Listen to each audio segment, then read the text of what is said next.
우리는 우리의 인생의 대부분의 시간을 누군가를 기다리면서 살아갑니다. 역시 우리가 기다림 가운데서 우리 인생의 시간을 대부분을 보내고 있죠. 누군가를 만나기 위해서 우리는 약속 장소에 가서 또 기다리고, 그리고 또 하루를 일단 시작하면서 일단 출근 시간도 기다리고, 그리고 출근하고 난 다음에도 일단 직장 가운데서도 여러 가지 일들을 일단 기다리면서 살아가죠. 일단 상사의 결제를 기다리기도 하고요. 그리고 일단 거래처의 연락을 기다리면서 그렇게 살아갑니다. 일단 하루 일단 살아가다가 오후 퇴근 시간이 되기를 일단 기다리고, 인생은 계속 기다리는 것 같아요. 밥을 먹기 위해서도 기다리고, 또 우리 주부들 같은 경우는 밥 열심히 차리고 빨리 와서 먹으라고 또 기다리고, 또 환자들은 병원에 입원해서 퇴원하기를 또 기다리고, 또 식당 가서도 주문하고 또 기다리고, 또 웨이터 웨이트레스 하시는 분은 손님 오면 주문하기를 또 기다리고, 우리의 삶 가운데 인생은 계속 기다리면서 살아가는 것 같습니다. 한 사람도 그 기다림의 인생에 대해서 예외가 없는 것 같아요. 그래서 어떤 시인은 말을 하기를 인생은 기다림이다 이렇게 표현을 했습니다. 우리가 살아가면서 모든 사람이 기다림 가운데 살아가는데, 이 기다림에는 두 가지 기다림이 있어요. 기다리면서 기쁜 기다림이 있고, 기다리면서 불안한 기다림이 있죠. 막상 어떤 결과가 이미 뻔히 나왔어요.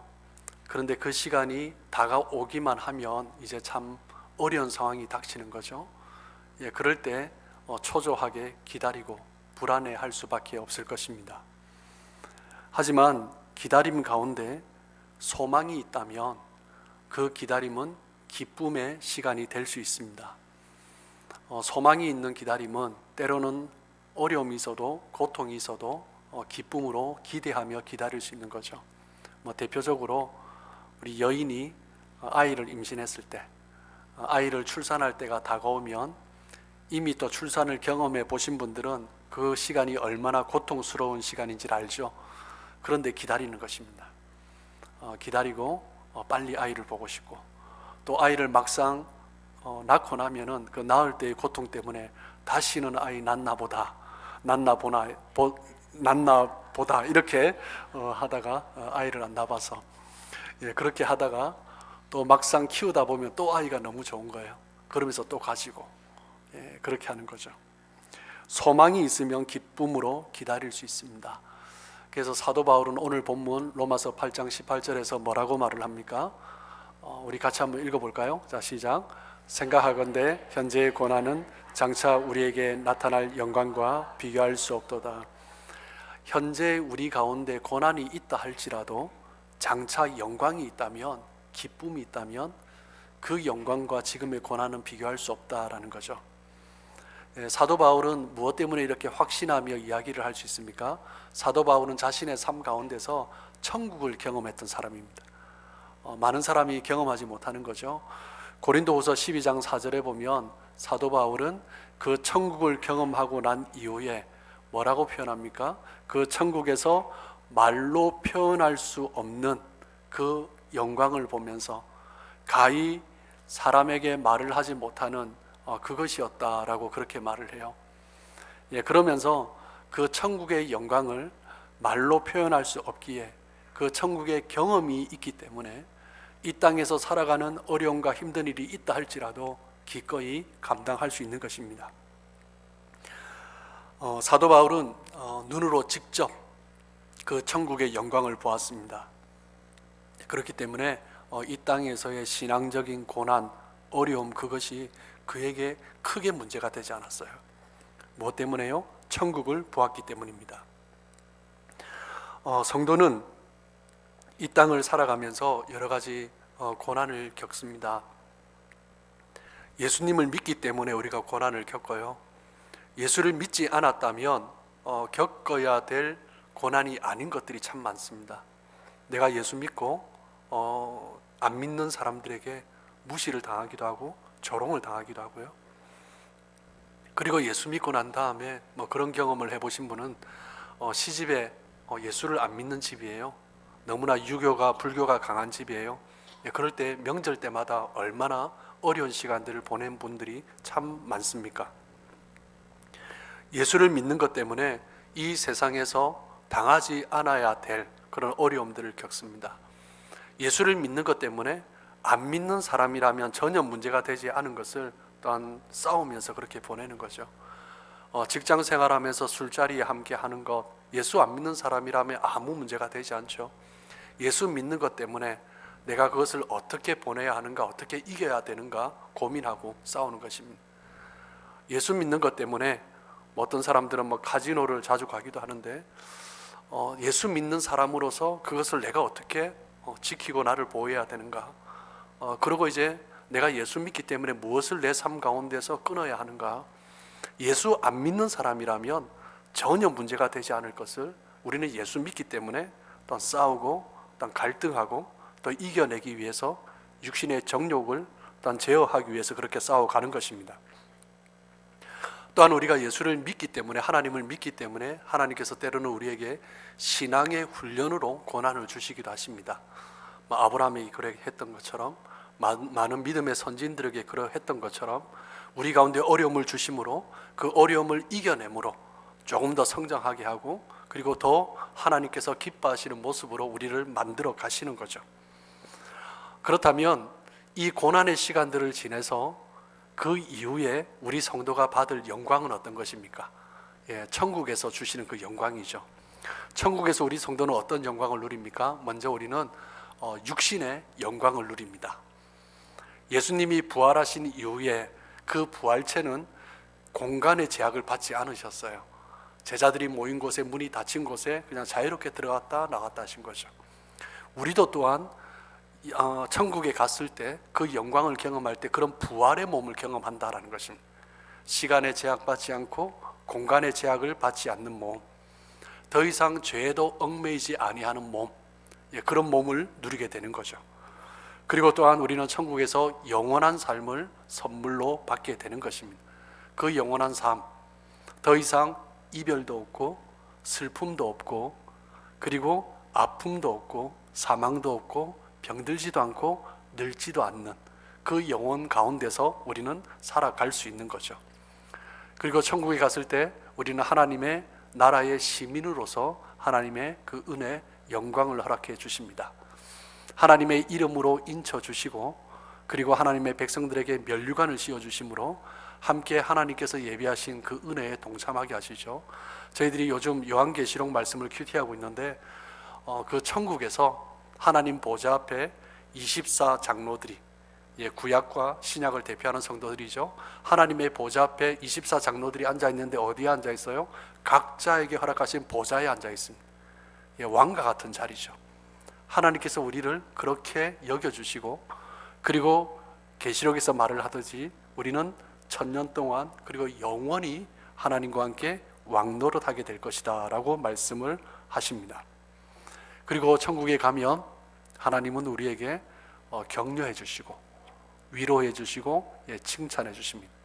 우리가 이 땅에서 수고하며 달려왔던 그 모든 삶 가운데 하나님께서 하나님의 그 넓은 품으로 우리를 안아주시면서 우리가 수고하고 봉사하고 희생했던 것, 그리고 내가 예수 믿기 때문에 결단했던 것, 그 모든 것에 대해서 하나님은 칭찬해 주시고 위로해 주시는 것입니다. 하늘에서 우리가 누리는 영광은 성경에서 예수님도 말씀하셨고, 사도 바울도, 사도들도 이야기를 했고, 계시록에서도 이야기를 하고 수없이 하늘의 영광에 대해서 말씀을 하고 있습니다. 우리가 이 땅을 살아가는데 이 땅을 살아갈 수 있는 힘이 그 하나님의 영광이기 때문이죠. 고난은 일시적인 것이지만 하나님 앞에 받을 영광은 영원한 것입니다. 그렇기 때문에 현재의 고난은 장차 우리에게 나타날 영광과 좋게 비교할 수 없다라고 말씀하시는 것입니다.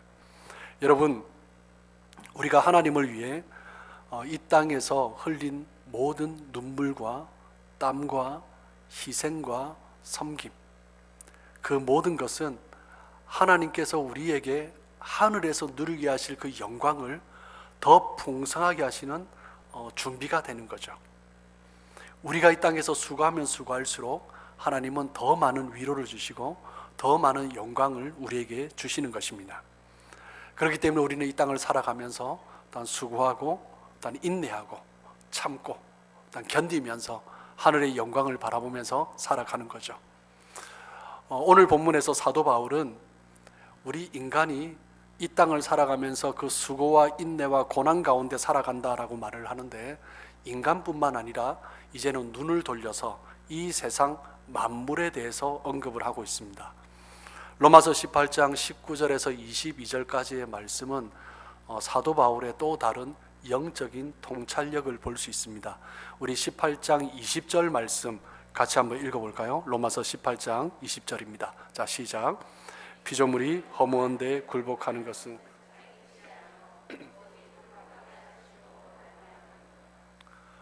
피조물이 허무한 데 굴복합니다.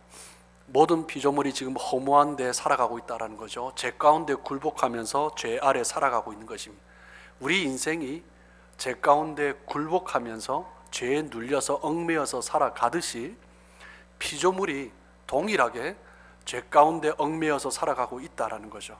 여기서 말을 하는 피조물은 모든 동물과 식물을 다 말을 하는 것이고, 그리고 동물, 식물뿐만 아니라 이 땅에 있는 광물, 자원까지도 다 말을 합니다. 모든 자연계의 피조물, 창조물들을 가리키는 거죠. 그 모든 것들이 어떻다고요? 허무한데 굴복하고 있다라는 것입니다. 사망의 종로로 타고 있다라는 거죠. 인간뿐만 아니라 이 세상의 모든 피조물들이 사망의 종로로 타고 있다라고 말을 합니다. 우리 18장 22절 말씀입니다. 우리 같이 읽겠습니다. 자, 시작. 피조물이 다 이제까지 함께 탄식하며 피조물이 다 탄식하고 고통을 겪고 있다. 우리 인간뿐만이 아니라요. 로마서 7장에서 사도 바울은 내면의 갈등의 문제, 내 안에 있는 죄와 하나님 앞에서 선을 행하고 싶어하는 이 마음속에서 갈등하는 자신의 모습을 보면서 탄식하고 갈등했던 것을 볼 수 있습니다. 그런데 로마서 8장에서는 또 뭐라고 해요? 피조물들이, 우리 인간이 죄 가운데 탄식하고 갈등하듯이 피조물들이 죄로 인하여서 탄식하고 고통을 겪고 있다라고 말을 하는 거죠. 보통 사람들은 자연을 보고 이렇게 보지 않습니다. 어떻게 봐요? 아름답다라고 보죠. 특별히 캐나다를 보면 얼마나 아름답습니까, 그죠? 그 특별히 가을 단풍, 여러분 많이들 보셨죠, 그죠? 얼마나 아름답습니까, 그죠? 또 캐나다의 또 겨울이 얼마나 아름다워요, 그죠? 그 하늘에서 하얀 눈이 내리고 온 세상이 덮이면, 물론 뭐 또 눈을 쓸고 치워야 되지만 그 보는 것만으로는 너무 아름답잖아요. 그런데 자연의 이 아름다움에 비해서 우리 인간을 볼 때 사람들은 너무나 인간이 추하다 이렇게 말을 하죠. 그렇게 보는 것은 어떻게 보면 표면적인 자연관입니다. 자연을 표면적으로 보는 거죠. 그런데 한 발자국만 더 들어가서 자연을 보면 자연이 얼마나 비참한 상태 가운데 있는지 우리는 곧잘 알 수 있습니다. 여러분, 자연은요, 강한 자가 약한 자를 지배하는 세상이 자연입니다. 아무리 약해도 자기보다 약한 존재가 있으면요, 짓눌러 버리는 것이 자연입니다. 그것이 곤충이라 할지라도, 조그만 동물이라 할지라도요, 내가 누군가를 누를 수 있으면 그것을 나의 생존을 위한 수단으로 삼는 것이 자연입니다. 생존의 싸움이죠. 약육강식이죠. 모든 피조물들은 자기보다 약한 것을 학대하고 살아가고 있습니다. 그리고 자기보다 강한 것으로부터 학대받으면서 살아가는 것이 모든 자연 만물의 세계인 것입니다. 그렇기 때문에 탄식하고 고통하고 허무한데 굴복하면서 살아가고 있는 거죠. 단순히 생존을 위해서 다른 피조물들을 누르고 억압하고 박해하고 잡아먹는 그것에 그치지 않습니다. 여러분, 예를 들면 사자 같은 경우에는 무리 생활을 하죠. 자기 무리에 있는 암컷이 낳은 새끼 사자가 아니라 다른 새끼 사자면은, 다른 암컷이 낳은 새끼 사자면 물어서 죽여버립니다. 내 무리가 아닌 거죠. 그것을 생존을 위해서 음식으로 먹지 않음에도 불구하고 내 무리가 아니면 그냥 죽여버리는 거죠. 끊어버리는 것입니다. 자연 내부에는 이런 처참한 일들이 계속 끊임없이 일어나고 있습니다. 로마서 8장 20절에 피조물이 허무한데 굴복하는 것은 자기 뜻이 아니요 오직 굴복하게 하시는 이로 말미암음이라. 지금 자연이 이렇게 죄 가운데 굴복하고 있는 거죠. 무엇 때문에요? 자기 뜻이 아니라 하나님께서 그렇게 허락하셨기 때문이다라는 것입니다. 그런데 하나님께서 태초에 천지를 만드실 때는 아름답고 선하게 만드셨어요. 어린아이가 굴에 손을 넣어도 뱀이 물지 아니하고 독사가 물지 아니하고 이와 토끼가 함께 뛰어놀고, 그것이 하나님께서 태초에 만드신 자연입니다. 그런데 지금은 자연이 그렇지 않죠. 하나님은 너무나 자연을 아름답게 만드셨고 평화롭게 만드셨고 조화롭게 만드셨습니다. 그런데 지금은 피조물들끼리 서로를 죽이고 먹는 먹이 사슬 속에서 이 모든 자연 만물은 돌아가고 있습니다. 태초에 하나님이 만드신 아름다운 자연, 그 자연을 어떻게 회복하는가? 오늘 본문에서 사도 바울이 그것을 언급하고 있는 것입니다. 로마서 8장 19절입니다. 우리 같이 읽을까요? 자, 19절. 로마서 8장 19절. 피조물이 고대하는 바는 하나님의 아들들이 나타나는 것이니. 피조물들이 고대합니다. 무엇을 고대해요? 하나님의 아들들이 나타나기를 고대하고 있다는 거죠. 하나님의 아들들이 나타나서 그 아들들로 통하여서 어떤 일이 이루어지는가? 8장 21절에 나와 있습니다.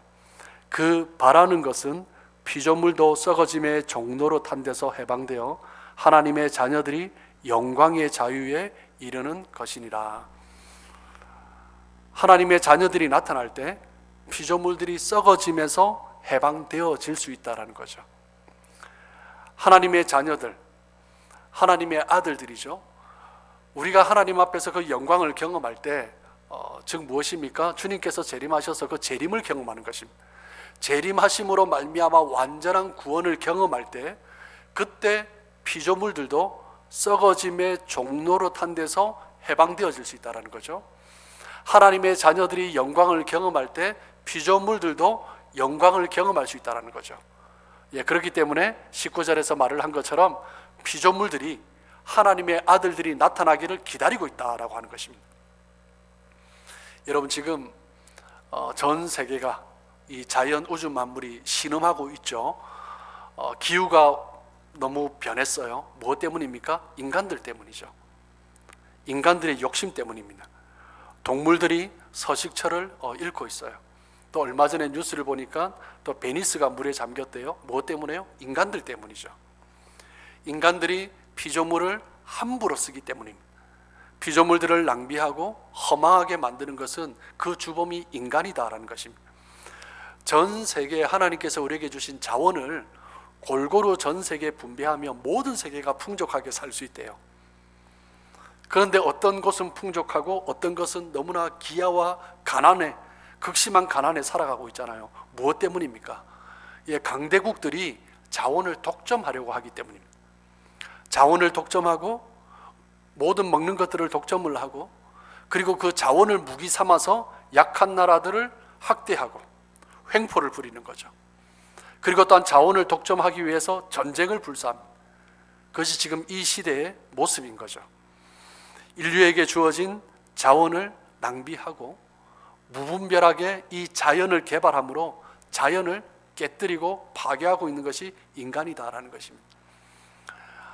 전에는 저희 어릴 때만 해도 햇빛을 받으면 건강에 좋다라고 했어요. 그런데 요즘은 뭐라고 해요? 햇빛을 받으면 피부암 걸린대요. 오존층이 파괴되어서 자외선이 너무 강하기 때문에 햇빛을 너무 많이 받는 것도 좋지 않다고 해요. 남자들 같은 경우 우리 피부과 의사가 그런 말씀을 하시더라고요. 목사님, 스킨 로션은 안 바르셔도 선크림은 꼭 바르셔야 됩니다. 그렇게 얘기를 해요. 자외선이 너무 강하기 때문에 피부가 다 상한다라는 거죠. 우리 사람들뿐만 아니라 식물들도 이 자외선이 너무 강하기 때문에 오존층이 파괴되었기 때문에 성장하는 것이 그만큼 늦어졌대요. 인간의 욕심으로 말미암아 그 모든 자연 만물이 파괴되고 있는 거죠.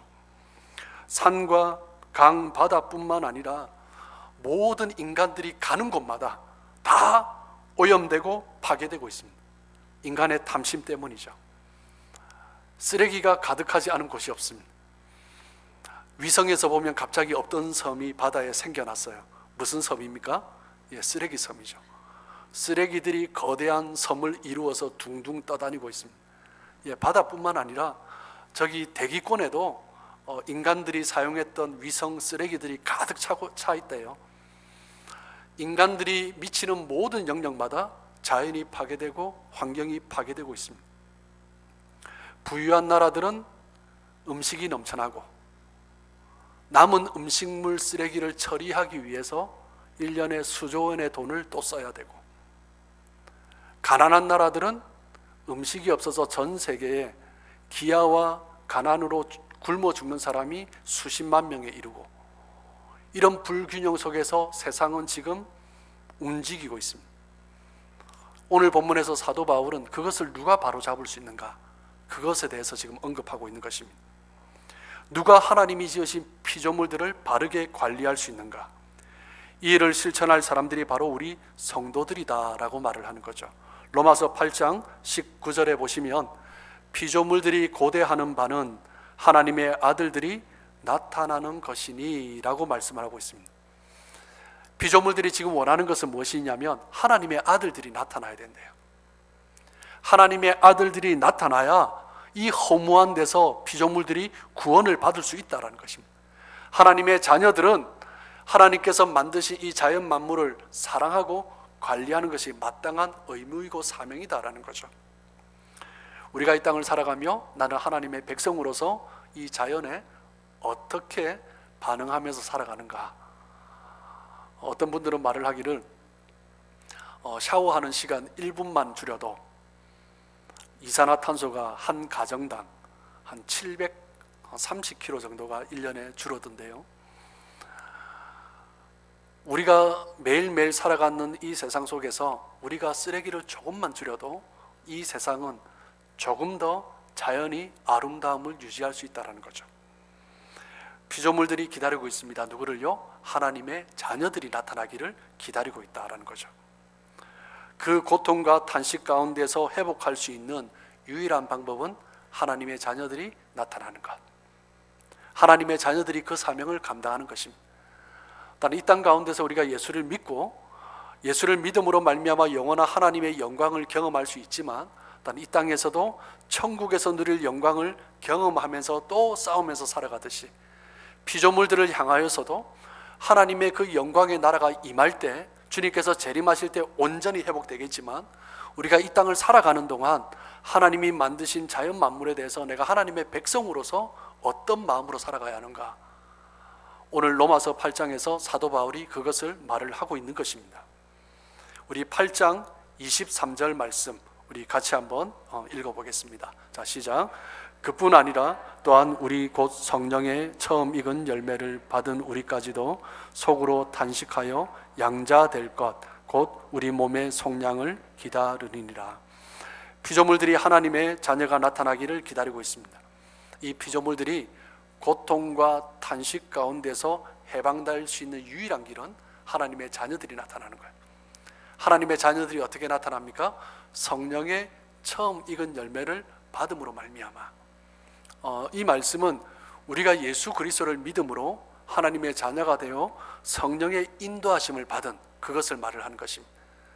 우리가 성령의 인도함을 받음으로 말미암아 우리는 하나님의 자녀로서 이제는 양자가 되고 몸에서 속량을 받고 죄에서 속량을 받고, 그러므로 말미암아 주님의 재림하실 때 그 우리의 구원이 완성되는 거죠.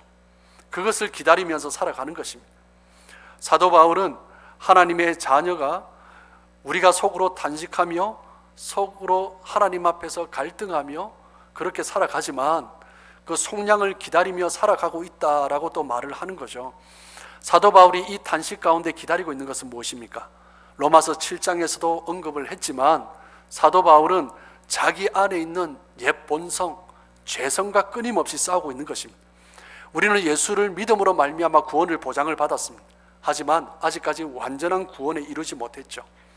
그렇기 때문에 사도 바울은 속으로 단식하고 갈등하고 있다라고 말을 하는 것입니다. 그리고 기다립니다. 무엇을 기다려요? 온전한 구원의 때를 기다리는 거죠. 사도 바울은 기다리면서 그 죄에 대해서 단식하는 것에만 그치지 않았습니다. 죄와 싸우는 것에만 그치지 않았어요. 사도 바울이 기다리면서 무엇을 했습니까? 영광을 소망을 했습니다. 하나님의 영광을 소망하면서 더 영광스러운 날을 기대하면서 내가 이 땅에서 어떻게 살아야 되는가, 그것을 돌아본 거죠. 그것이 바로 성도의 소망인 것입니다. 우리 8장 24절입니다. 자, 시작. 우리가 소망으로 구원을 얻었음에 보이는 소망이 소망이 아니니 보는 것을 누가 바라리요. 우리 믿는 사람은 이 땅의 것을 소망하며 보이는 것을 소망하며 살아가는 사람이 아닙니다. 많은 사람들은 이 땅의 것을 소망하며 살아갑니다. 이 땅의 것에 집착하면서 살아가는 거죠. 그런데 성도들은 하나님의 영광, 하늘의 영광을 소망하면서 살아가는 사람들입니다. 우리 8장 25절 말씀을 보시면, 만일 우리가 보지 못하는 것을 바라면 보이지 않는 것을 소망하는 거죠. 그러면 이 땅에서 어떻게 살아야 된다고요? 참음으로 기다릴지니라. 여러분의 인생은 기다리는 것입니다. 인생은 참고 기다리는 것. 얼마나 잘 참고 기다렸냐, 거기에 따라 인생의 성패가 결정되는 것입니다. 지금 편지를 전한 이 로마 교회는 로마 제국의 핍박 가운데 있습니다. 그 로마 제국의 핍박 가운데 많은 사람들이 믿음을 저버렸습니다. 예수님께서 곧 오실 것이라고 생각을 했는데 수십 년이 지나도 100년이 다 되어도 예수님이 재림하시지 않는 거죠. 그래서 로마 제국의 핍박 가운데, 박해 가운데 많은 사람들이 믿음을 포기해 버렸습니다. 우리 인생은 기다림의 연속입니다. 기다리지 않고 우리의 인생이 완성되지 않습니다. 어떻게 기다리냐? 그것이 바로 우리 인생의 필수 요소인 거죠. 한 5년 전쯤 나온 책이에요. 데비 에커맨이라는 간호사가 쓴 책인데, 한 30년을 간호사로 일을 하고 단 자신의 인생을 돌아보면서 책을 썼습니다. 그 책 제목은 무엇이냐면 가장 힘든 일, 기다림이라는 책입니다. 그 책에서 말을 하기를, 데비는 뭐라고 말을 하냐면, 자신의 인생 중에서 내가 실패했을 때를 돌아보면 그때가 언젠가 조금 더 기다리지 못했을 때였다라고 말을 합니다. 그때 조금만 더 기다렸더라면, 내가 조금만 더 기다렸더라면 그렇게 실패하지 않았을 텐데 라고 하는 거죠. 그리고 간호사로 근무하면서 많은 사람들을 보면서 소망이 없는 삶, 소망을 내려놓은 삶, 그 사람만큼 힘든 인생이 없었다라는 것입니다. 소망이 없는 기다림이 가장 힘든 일인 것입니다. 우리 인생 중 가장 힘든 것은 기다리는 것입니다. 그리고 기다리는 것은 곧 자기 자신과 싸우는 것입니다. 우리가 신앙생활 하면서도 가장 어려운 것이 기다리는 것입니다. 기다리는 것은 역시 나 자신과 싸우는 거예요. 사울 왕이 만약에 조금만 더 기다렸더라면, 사무엘 선지자가 오고 있는데 조금만 더 기다렸더라면, 자신이 하지 말아야 될 그 제사를 지남으로 그 제사를 마치고 난 다음에 사무엘 선지자가 바로 나타나잖아요. 조금만 더 기다렸더라면 그렇게 하나님으로부터 버림받지 않을 수도 있었지 않았을까? 더 기다리지 못한 거죠. 우리가 기다리지 못하는 이유는 무엇입니까? 그 기다림을 지속시켜주는 힘을 잃어버렸기 때문입니다. 조금만 기다리면 돼 라는 소망을 잃어버렸기 때문이죠. 그 기다림에 대한 믿음을 저버리게 된 것입니다. 로마의 핍박 가운데 믿음을 포기한 사람들도 믿음에 대한 힘을 잃어버린 것입니다. 이 믿음을 붙들고 있을 때 하나님이 주시는 그 소망을 내려놓은 거죠. 그러니 믿음을 포기해버리는 것입니다. 요셉이 형들에 의해서 구덩이에 던져졌습니다. 그리고 형들에 의해서 미디안 상인들에게 팔렸어요. 그리고 애굽에서 종으로 팔렸습니다. 종살이를 하게 되고 또 누명을 쓰고 감옥에 들어갔습니다. 그 가운데서도 요셉이 놓지 않았던 것이 있습니다. 무엇입니까? 소망입니다. 하나님이 꿈을 주셨거든요. 하나님을 향한 믿음을 놓지 않은 것입니다. 그 꿈을 주신 하나님을 향한 소망을 놓지 않은 것입니다. 그렇기 때문에 30이 되었을 때 바로의 인장을 받게 되고 그 애굽을 다스리는 권세에 앉게 된 것입니다. 요셉은 기다릴 수 있었습니다. 무엇 때문에요? 소망 때문입니다. 하나님 주신 꿈 때문이죠. 여러분, 우리 성도들의 삶은 기다림의 연장선상에 있습니다. 성도들은 하늘의 영광을 소망하며 기다리며 살아가는 사람들입니다. 그렇기 때문에 이 땅을 살아가며 어떤 어려움이 있어도 고난이 있어도 때로는 내가 희생을 해야 된다 할지라도 때로는 신앙생활하면서 신앙의 권태가 온다고 할지라도 결국 이 시간들을 지나면 그 주님의 때에 나의 구원이 완성될 것이기 때문에 그리고 하나님의 그 거룩한 영광 가운데 내가 거할 수 있기 때문에 이 땅에서 내가 조금 더 인내하고 내가 조금 더 섬기고 내가 조금 더 희생하면서 그렇게 살아가는 것입니다. 여러분, 사도 바울은 피조물들도 주님의 재림의 때를 기다린다고 했습니다. 고통 가운데 있는 피조물들조차도 주님의 재림의 때를 기다리며 살아가고 있다고 해요. 하물며 우리 믿는 사람들은 어때야 됩니까? 우리가 바라고 기다리는 것은 주님 앞에 설 그 영광의 날을 기다리며 이 땅을 살아가는 것입니다.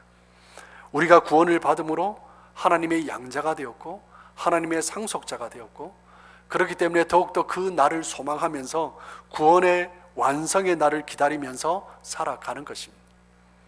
우리 마지막으로 로마서 2장 7절 말씀 함께 읽겠습니다. 로마서 2장 7절입니다. 시작. 참고 선을 행하여 영광과 존귀와 썩지 아니함을 구하는 자에게는 영생으로 하시고. 우리는 이 땅의 것을 사모하는 사람이 아니라 하늘의 영원한 영광을 사모하는 사람들이기 때문에 우리는 이 땅에서 참고 인내하고 내가 조금 더 희생하고 섬기고 선을 행하며 그때 하나님께서 주실 영광, 그 존귀를 바라보며 썩지 아니할 그 면류관을 주실 그날을 바라보면서 믿음으로 살아가는 것입니다. 그러므로 마지막 날 하나님 앞에 잘했다 칭찬받으시고 영원한 생명을 기쁨으로 누리시는 저와 여러분의 삶 되시길 주님의 이름으로 축복합니다.